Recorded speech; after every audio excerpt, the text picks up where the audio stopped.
viena mergina norėjo išeiti iš klubo ir jau buvo aišku, kad neišeis, jau paskalbėjomės vasaros vidury, kad taip, viskas eisiu į kitą klubą, čia netinka, ne visai gal patinka. Ir po šitų mokymų jis sako, aš lieku, sako, tai sakau, dėl ko?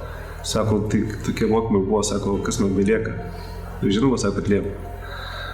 Tai labai faina tas, kad tai ne tik tai, kad davė vertės patiems žmonėms, kad jie išmoko kalbėti, bet ir davė to susibendravimą tarpusavyje ir su šiltesnių santykių tarpusavyje. Ir padarė, kad žmonės labiau tampa draugais, nes mes visi įpratę bėgti, lėkti ir sustoti šiuo laiku vis sunkiau.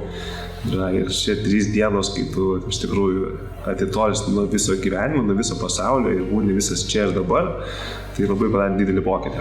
Tai tokie projektai, 3 žmonės, kurie dalyvavo, jie visi savaip unikalūs, savaip įdomus ir labai davė daug vertės ir psichologinį požiūrį, ir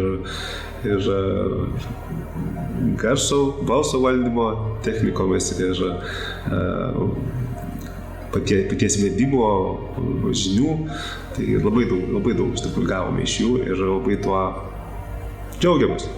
Aš kažko tokio ir tikėjausi, nes yra tekę jau ne vienuose viešojo kalbėjimo mokymuose ir tęstinėse mokymuose dalyvauti ir jau tą kokybę yra tekę čiupinėti nemažai ir manau, kad pavyko tikrai labai gerai ir labai gerai vertinu šitos mokymus. Manau, kad gali daug žmonių tai padėti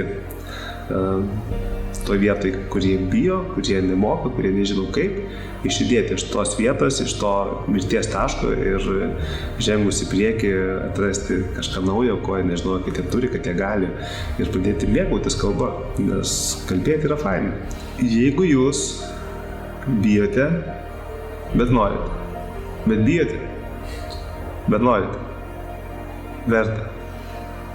Pradėsite to mėgautis, pradėsite mėgautis pauzėmis ir gyvenimas atsivers kitom spalvom.